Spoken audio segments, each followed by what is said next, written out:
That's all. I really can't improve on that. I've seen that thing about 700 times, and it still affects me. Sometimes only the Bach at the end, the Brandenburg Concerto, that kind of stirs you. Because really what we're here for is something as non-rational as music and art and that sort of stuff. Things that make life worth living are not rational, and one of them is the Boston Marathon. The text for today, those of you who haven't made church, and even those who have. Emerson said that next to good preaching, he liked bad preaching because it gave him time to think. And so I'm about to preach. That's the gospel that you just heard, and this will be the exegesis of that gospel, and more or less the theology of running. And the topic for today, I passed the South Church, Old South Church, I guess. Everything here is old. And the sermon for today, of course, is Victory is Ours, Thank God, the message of Phidippides. And that's probably as good a text as any, and I could take that. But I usually like the one of Irenaeus, one of the ancient fathers, who said, the glory of God is man fully functioning.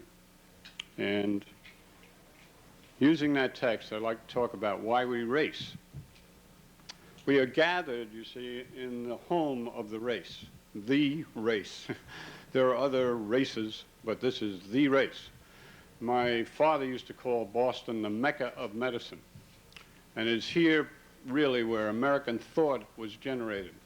Every American that I admire, and I think most of those that you admire, are Emersonians. Emerson preached the infinitude of the common man, and this race is proof of the infinitude of the common man. It's a proof that life is a common experience in which we all have the capabilities. See? And so it is that text. The glory of God is man fully functioning. Further, you see that they've always referred to Boston as the Athens of the New World. And it is here where we have the classical ideas were retained.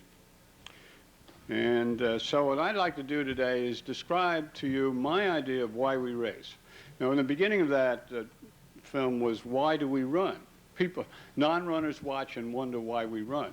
They're completely mystified as why we race. You can give logical answers for running, but nothing logical about racing.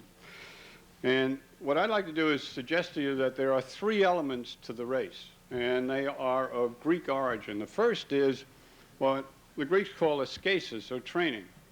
And that's what everybody who jogs and runs but doesn't race does. They train. They are in the business of perfecting the human instrument. Taking this body and the first thing, be a good animal. Emerson stole that line from Spencer. Said, if you wish to be a success in this life, you must first be a good animal.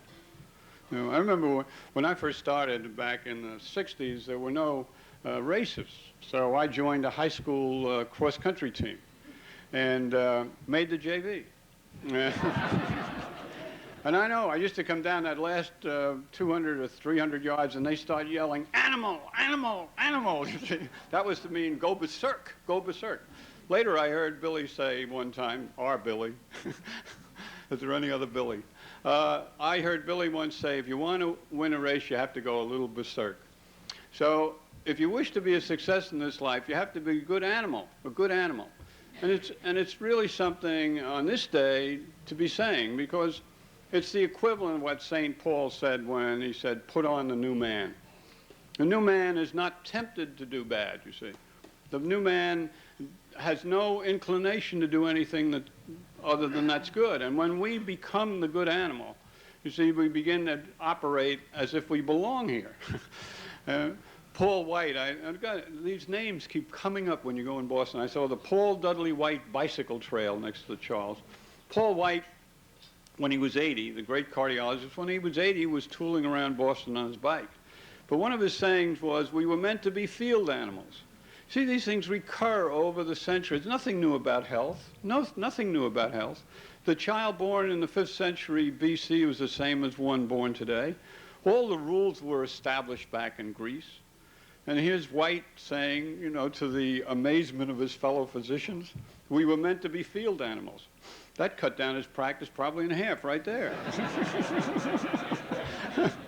To be out in the open air. Well, again, you see, I don't know who he eventually treated when he got to be out in the open air. He said to be always active and eat only when we're hungry. Do you know we're the only animal that eats when we're not hungry? So you have to become a good animal to start eating the way you should, sleeping the way you should, weighing what you should, and you should move as this was your habitat, as indeed it is.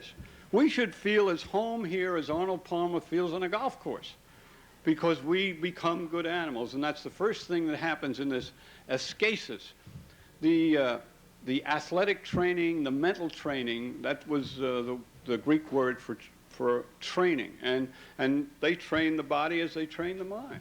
You read Plato's Republic, where he says the wrestler should study philosophy, and philosophers should lift weights. So the idea was we are body, mind, and spirit. The Greeks knew that, and we haven't improved on it. And what we've done is gone back to the basics here and become good animals. That's the first thing. So when I go out and speak to non-runners, those unwashed heretics out there, there's a program on a New York radio station that says, give me 22 minutes and we'll give you the world, you know. So I'm going out there, give me 22 minutes and I'll change your life. And I'm trying to convince them now to run and get all the good things that we get out of running. And of course, the first thing we get is energy. We fill our day. Back in 1910, Arnold Bennett wrote a book, How to Live on 24 Hours a Day. Came on this great secret. We're not going to get any more time. That's all we get. You get 8 hours to sleep. That's 16 hours to work out everything in your life. Your domestic bliss, your professional success, the salvation of your soul, all in 16 hours. The trouble is the average American gets about 8, slips into a semi-coma at that point, roused, goes to work the next day. In other words, we pay for our work by recuperating on a lounge chair. Now, we should get those 16. I like to think of that as life expectancy. What do we expect when we get up in the morning? Do we bounce out of bed thinking what a great day we're going to have? Of course. What do other people do? They pull the covers over their head, you see. Because I found out, I started running at 45, I doubled my life expectancy. In the last, whatever that years are, you get a little trouble with the calculations at my age, but somewhere around 25, 24 years, I've lived 48. I doubled my life expectancy because the end of my work became the beginning of my day, and I'm sure you've all experienced that. And you think back when Seneca said, each day is a lifetime. And Marcus Aurelius said, live each day if it were your last. Make each day a masterpiece. That's the first thing that happens when you go into this ascesis. I saw TV last week, and Pete Rose was on, and he said, I play each game as if it were my last. Because it is your last. There's another fellow that talks on New York radio. We got good programs back in our hometown, Arthur Rush Jr. And when he closes off, he has this little thing he says to his wife, because he said, this is for Edna. I assume it's his wife. And he says, yesterday is a canceled check. Tomorrow is a promissory note. Today is all we have. We know that. You know, you can talk about past races, but nobody listens. You know? I remember when Dick Williams was the manager here for the Sox. You know, not too many people my age ago. And Sparky would hand him the ball, and Williams would say, Sparky, don't tell me about yesterday. You know, do it now, do it now. So that's the Greek ideal is this now. The classic idea is this is all we have, this 16 hours. And it's ridiculous to think that we were sent here to make a living. See? Those 8 hours, we have to make the bread, but we don't have to give our whole life to that. Thoreau, another Bostonian, so to speak, said, were we sent here to do chores and hold horses? Yes. See? But only for 8 hours.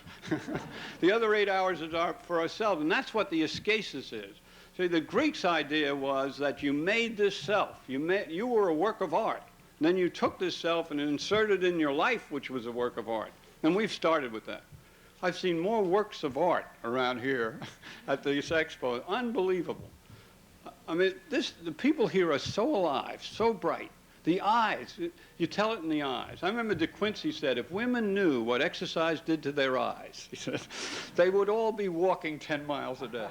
And what was that? That's back in 1800. The eyes, the legs, the movement. This symposium is filled with good animals. And tomorrow we're going to see 8,000, I guess, good animals. And that's only the beginning. That's the ascesis. That's what we start with, perfecting this body-mind instrument.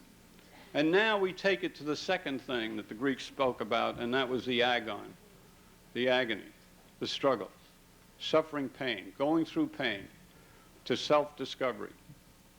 Now, there's a lot of times we have pain and we have struggles, but they are inflicted on us. They come out of the blue, you know, and we have no responsibility for it. But this agon, and the race is our agon, the Greeks saw that as freely accepted. We seek it. We go for it. Okay? I met a fellow yesterday. He hasn't been here in 10 years. He said, I wanted to come back and see who I was. You know? What this race is going to tell me about myself. And that's what the agon does. Through that agon, we develop those qualities that we need for life. See? We develop those things that you see in Erickson's stages, will and competence and purpose and hope, and then identifying and loving and caring, and finally wisdom. All those things we have to earn, and we have to earn them repeatedly. So what Erickson said, these things you don't earn these things permanently, you have to renew them. The same as fitness, where you can't put fitness in the bank, you can't put training in the bank. You stop for 2, 4, 6 weeks and you got to start over. And so with these qualities we need. And these are the qualities, you know, we talk about all men being created equal, and we go in a race and finish 5,782nd. Obviously, we're not equal in some ways, but all that is talent. Talent means nothing in this world. See? Life is not a spectator sport, but it's not a skill sport. It's not a skill sport. What Kierkegaard once said about heroes, he said, the hero is heroic in what everyone can be heroic. Everyone in this room is the equal of whoever wins this marathon. And I mean the equal in those qualities we need to be that person we're supposed to be. Has nothing to do with talent. William James, another Bostonian. I mean, the thought of America is contained in this town. William James said, effort is the measure of man. See, that makes you equal of anyone that enters this race, the effort you put into it. And in that, you can earn all these qualities. I was thinking when I was out in Bermuda earlier this year, and about the 5th mile in Bermuda, there's a Palmetto Drive, one of the worst hills, probably because of where it is. Where hills are determines how bad they are as well as their height. And there was a fellow in front of me wearing black socks. Now, I have this thing. I will not be beaten by anybody wearing black socks.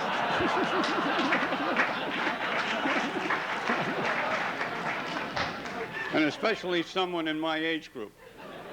It looks like he just happened to hear about the race and jumped in, you know. Came out of a bar. Oh, I know, a bowling alley more likely. Who would wear black socks?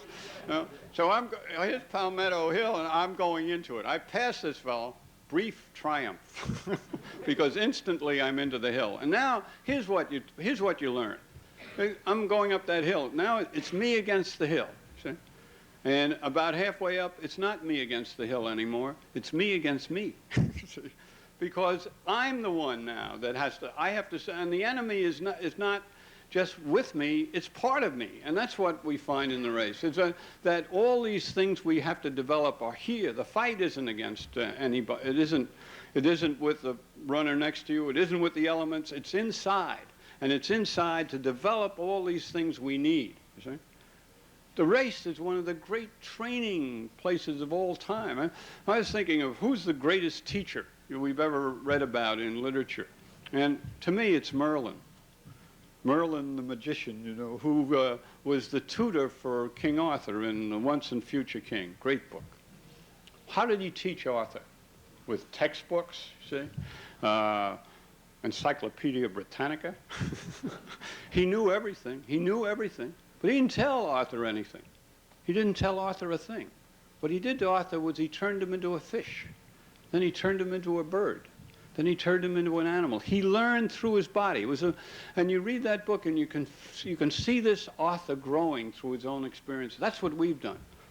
I know there's a story for everybody in this room, and it's not simply because of the condition you are in through your training. It's through the races that you've been through, the changes that have occurred in you through that race. That's the agon. We go in there and we learn who we are. Now, Paul Weiss, who taught at Yale, close enough, wrote a book on the philosophy of sport, and he described the distance run as a contest. He said it was a struggle for self-discovery. A struggle for self-discovery. And that's what it is. And see, and when you go in a race, what you're doing is going to discover things about yourself. You know this already. You discover things about other people. You discover things about life. And sometimes when I do this talk, I go over all these races I've been in, and each race teaches me something. You know, the Trevera, the Perrier, the Pepsi Challenge across the George Washington Bridge, the Marine Corps Marathon, and that Marine band playing those songs, and all that stirring that goes on. And each one has something to do with the person I am now. You know? I'll just give you an example, and maybe people have heard me before and tell about this race, but it's one of the great races in my life was the El Barrio Pepsi Challenge. It was in Spanish Harlem, and I was brought up in Brooklyn, and I learned early on you don't leave your neighborhood, and especially you don't go into a tough neighborhood. And if you want to pick a tough neighborhood, try Spanish Harlem. But go in with a police escort. That's the way I felt about Spanish. And I was really fearful about taking my car in, but it was the only race that day. You know? You'll go anywhere. You'll go anywhere, right? So I went in and I parked my car, never expecting to see it again. Or stripped down. I was going to have something that, less is more. It'd be a much faster car when I came out. No drag, the lights gone, everything, everything removed. But when I got to where we were staging, we were in this playground, and I walked through, and there was a nice lady at a table, and she said, "You get your T-shirts over there, honey." And that was good, being called honey, not being said, "Why didn't you have a pre-entry? There are no shirts left for you guys." It obviously was going to be a good race right there. You could see it. And well, it was about 900 in the race. So it was about 300 blacks, 300 Hispanics, and 300 Irish, Italian, German, who came because it was the only race that day.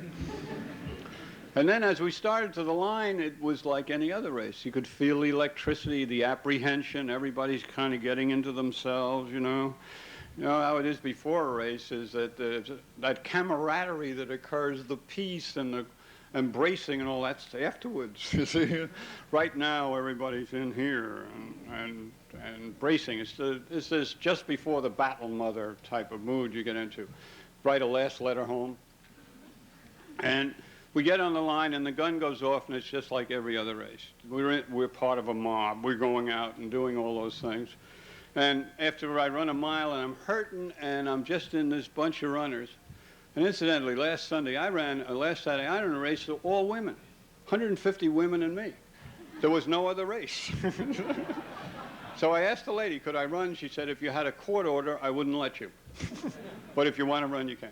And the same thing happened. After 3 minutes, it was just, there were runners in front of me and runners behind me. And there was no sex, no gender, nothing. They were just better than me, and I was better than them, you see.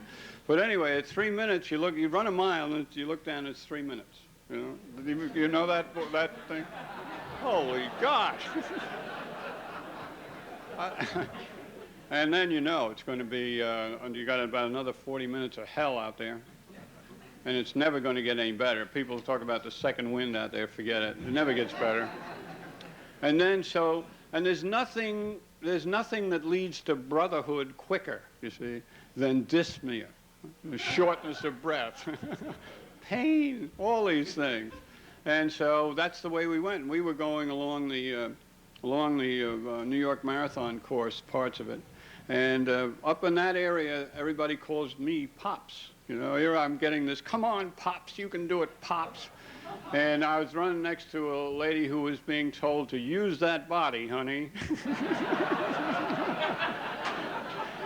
Then some lady came out and said, run, you white folks, run.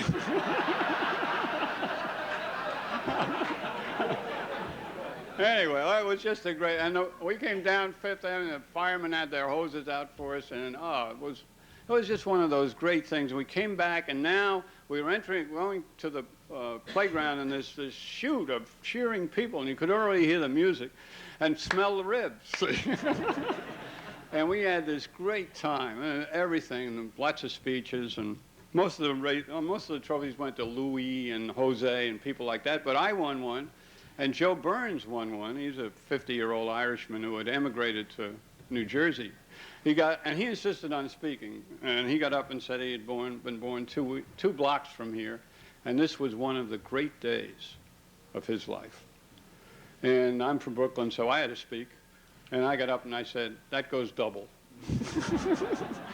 And then we had our picture taken, everybody, the women and the young kids, and we all have our trophies. And then we asked what paper it would be in. No, it was kind of good. And he said it'd be up in his laundromat the next day. You know?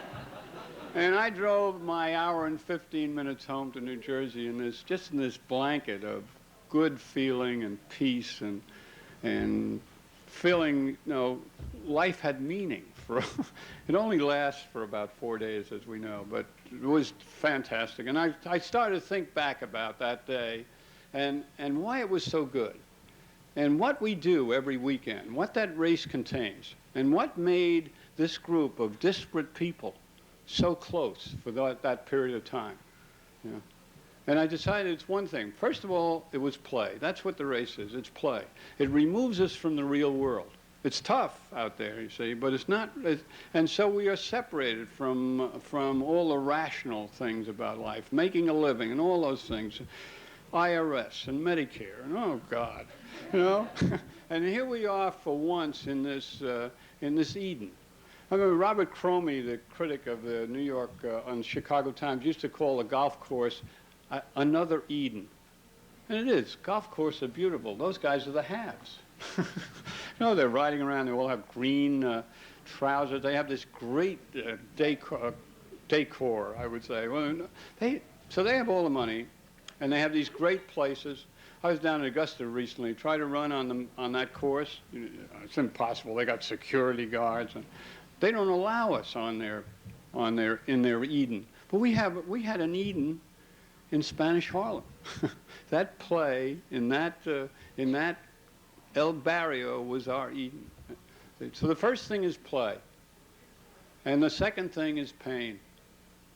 You know, we live in a culture where you think, well, pain is something we're trying to avoid. We spend our life trying to avoid pain, but you can't. Pain stands between you and what you want to begin with. But it also, as Mishima once said, is the supreme nonverbal communication. Shared pain is the supreme nonverbal communication. That's what we do when we go on a race. We're sharing pain with everybody there, and that's what's bringing us together. Unanimo, the Basque philosopher, once said that love is not shared pleasure. It's shared pain. And after a race, you can feel that. There's this tremendous peace, and it's love in that sense that of agape. You know, it's not a neurotic thing. It's beyond that, and that love that we share with each other that comes after a race comes because of the pain that we've gone through. And the third thing is party. You see? It's that expression, and then we join together. So here we have play and pain and party. That's what I learned in Spanish Harlem. And so it goes, each race tells you something about yourself and the people you run with and life in general. And in that, you're developing these things that you need. You can become a hero. You know, I was down in Lexington or down in Kentucky one time, and they were showing this movie, and a fellow got up and introduced me, and he said, the trouble with George Sheehan is he's a legend in his own mind.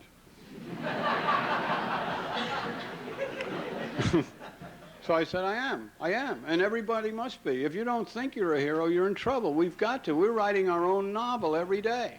This life, this is our last. This day should be your last. Lewis Mumford once said, this may be a fair sample of eternity. Are you ready for eternity, or do you want to go to spring training? I want to be a hero. I want to be the best possible George Sheehan. And I think of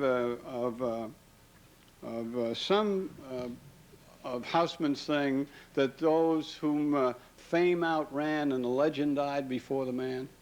I look in the paper sometimes, see someone's dead that I thought was dead already. They quit,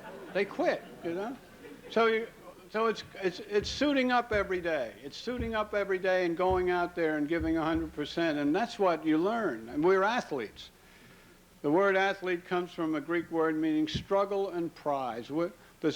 Our struggle is for that prize which is ourself. See? When we go back to the Greek idea then is that first we have the ascesis. Make this body. Make to yourself a perfect body, said Thoreau. That is the first rule. Be a good animal. We do that. Then we take this body and we subject it to this awful trial that this marathon will be. Awful trial. Incredible effort. And then come through that, and because of that, now we have qualities that we never possessed before. And we take those, and finally we do what the Greeks called arete. So you have ascesis, the agon, and arete. And that was their ideal, arete. The word means to function as you are supposed to function, to be the best possible you. This is the pursuit of excellence for the self. Yeah? And what we've done then is formed a body and then form the qualities, earn the qualities we need, and taken them back into our whatever we do during the day. And because of that, we're transformed. Whether we're a waitress, a mechanic, a physician, a nurse, whatever it is, we now do differently. This is our art.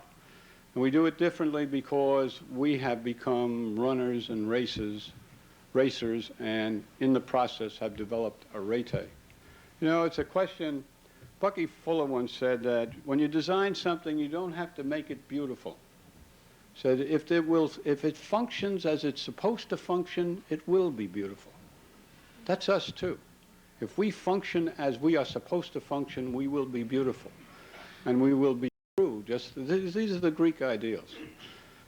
And so that's the thing we look at, arete, from which we get the word aristocrat, to be the best possible you. I'm going to finish with a little anecdote that tells a little about this thing. This had nothing to do with the race. It had to do with going out running. I live in a little seacoast town where about 7 o'clock in the morning, 8 charter boats go out fishing, and then there's nothing. That's the end of life in our town until the boats come back. And this was around noon on one of these sultry days in August where the flags were just hanging limp, not a breath. But I like heat. I like to sweat.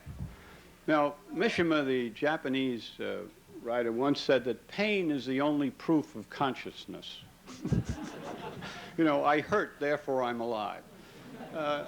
I prefer I sweat, therefore I'm alive. It's not quite as painful, and it's proof. And there's a great good feeling about sweating. I think one of the reasons women are really solidly into running is that they discovered this world, the other side of sweat, which they never knew before. But I'm out there sweating and feeling great, and there's nobody else in town. I'm in command, you see. Running, and as you know, about when you run 2 minutes slower than your race pace, you're virtuoso. You feel like you can be, I usually imitate their form. I do Shorter or Rogers and those sort of things. I'm out there winning the Seoul Marathon, coming through, screaming. That is Frank. This is not an imposter. It is actually George Sheehan winning. They think I didn't jump in the last mile. And so here I am in this fantasy state in charge. And not only that, you see, Meister Eckhart back in 1400 was one of the mystics. He said, the man who runs into peace. he runs and runs and runs into peace. And here I was running into peace. I was going into that kingdom, you see. And I turned a corner, and here's a fellow shingling a house. He's up on a scaffold. He just has dungarees on, jeans on. He's nothing on upper body, this tanned upper body, great muscled chest, arms, looks about 40. He's invaded my kingdom. Now, I'm a private individual. I'll fly to Los Angeles and won't even say hello to the guy in the next chair. But anyway, when I got up to him, I don't know why. Here he was shaping these shingles to put on the eave. When I got to him, I said, "Do good." Like I was the boss. And he turned around and looked at me. You know, he looked at me and he said, "Intend to." And I should have left it then, but I was still full of myself. You know? I don't know what it was. So I called back up and I said, "God is watching." Isn't that perfectly ridiculous? Absolutely ridiculous. Here I am at noon telling a guy shingling a house that God is watching him. Well, I went to a Jesuit high school in Brooklyn Prep, and they used to send down an old Jebby once a year, and for 3 days he talked to us about the surveillance of the Almighty. It's the most fearful period to go through at 14 or 15 when you have all those problems, you know. I mean, real problems. And then you're thinking, well, he's got all those Chinese to watch, and his gaze might be diverted, but oh, God. So anyway, that's the worst thing I could ever say to anybody, was God is watching. He looks down, and he said, "Hope so." And as I ran back home, I was thinking that, hope so. He hoped God was watching. I was thinking to myself, I felt so good. And I was doing what I do best. Yeah? It was that the poet said, "This is me, for this I came to run." You see, it seems ridiculous again. I felt so good. I said, yeah, I hope God is watching. And I think that's what's going to happen tomorrow. As you come down from Hopkinton down to this finish, you're going to remember that God is watching, that you're under oath, that this is a contest you're in, which means that the people that are in this race are simply witnesses of what you're doing, and that you're going to seek the best that's in you. And when you go home, and it doesn't matter whether you finish, that's the thing, it doesn't matter whether you finish, just that you do your best. When you go home, you're going to be a bigger and better person because of what happened here tomorrow. Thank you very much.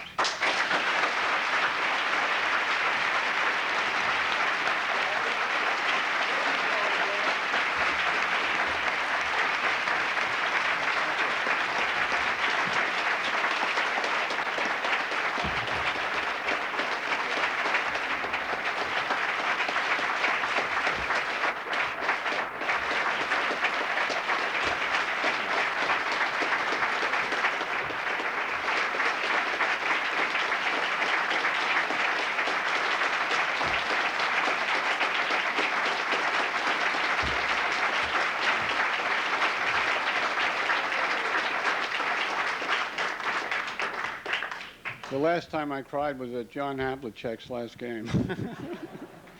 Thank you so much. But I want you to know that any good talk is at least 50% is the audience. Thank you again.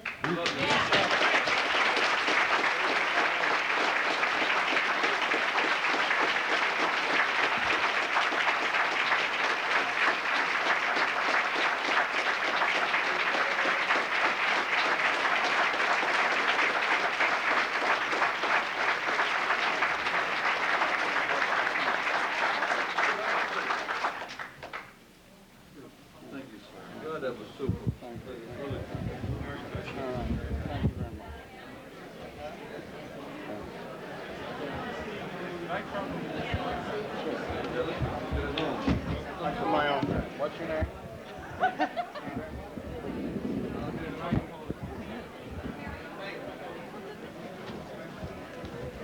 Joseph.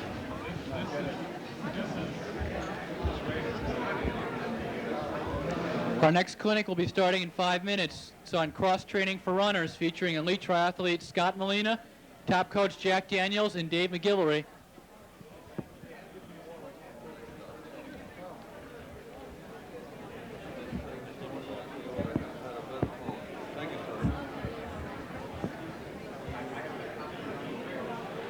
No, I ran today 10 miles.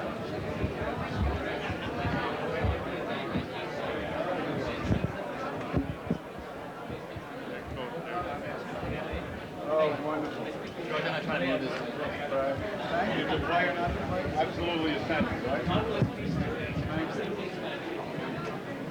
Here we go.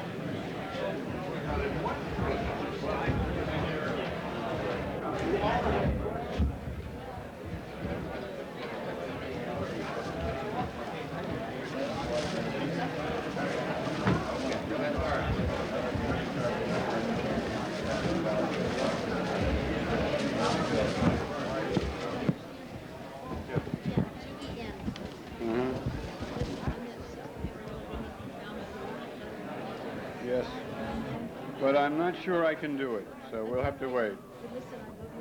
Thank you very much.